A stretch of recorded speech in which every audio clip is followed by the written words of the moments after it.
مرحبا بكم في نشرتنا الإخبارية اليومية. سنلخص لكم أبرز الأحداث والأخبار في السياسة والفن والرياضة والاقتصاد وأخيرا الطقس، ليكون لديكم نظرة شاملة على ما يحدث في جميع المجالات. تابعونا لمعرفة أحدث التطورات والأخبار.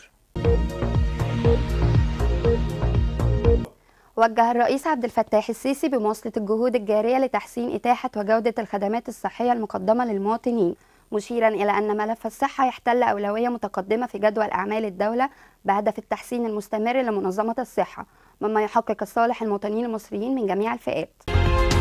قد أعلنت الدكتورة ميا مرسي رأيها في مسلسل حضرة العمدة الذي تقوم ببطولته الفنانة روبي ويعرض عبر قناة الحياة، وكتبت عبر حسابها الشخصي في موقع التواصل الاجتماعي فيسبوك: تحية لحضرة العمدة، العمدة تقف في وجه جريمة ختان الإناث، والحوار مكتوب بدقة عالية جدا.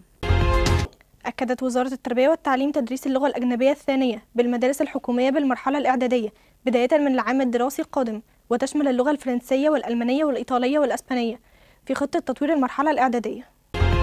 أعلنت وزارة الصحة والسكان بإجراء فحص طبي ل 84,000 شابا وفتاة من المقبلين على الزواج، المصريين وغير المصريين، وذلك ضمن مبادرة رئيس الجمهورية الفحص المقبلين على الزواج، والتي انطلقت يوم 28 من شهر فبراير الماضي تحت شعار 100 مليون صحة.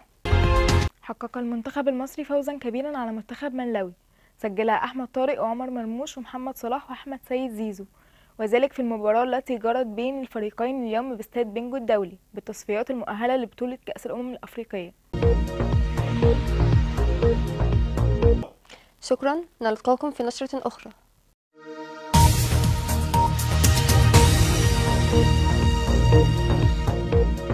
Thank you.